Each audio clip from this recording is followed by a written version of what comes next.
What have you seen to be the most effective in overcoming this particular passion? Is it different from overcoming, let's say, the passion of anger or wrath, or does lust stand out on its own as something more difficult for people to overcome? The passion of lust, for sure, would be one of the biggest passions that men have, especially when it comes to the passion of lust with viewing explicit content and pairing that up with other things that people do when they have these all together with self-abuse. So, statistically speaking, the professionals say that it's about 63% of men everywhere that have a struggle with lust and with adult content and with self-abuse.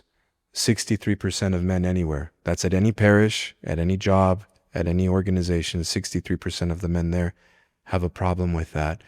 And roughly between 23 and 25% of women are now having that same problem too.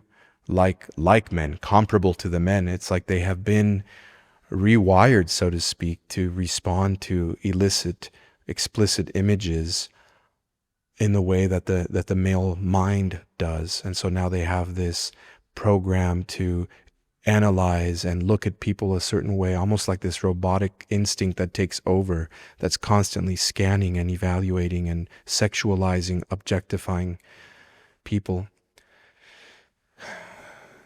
So your question is, what is a practical response to that? Yeah. What has been the most effective that you've seen personally, as a priest? Yeah. The most effective way that a person can do, whether they're a man or a woman, is to, first of all, we're going back to establish that kind of a relationship of accountability with their spiritual father.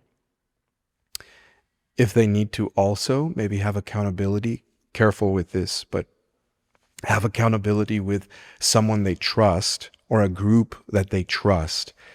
The trust part and confidentiality has to be of essence there, right? And to be discreet and practice some, if they're adults, they should speak to other adults. Don't talk to any minors about these things.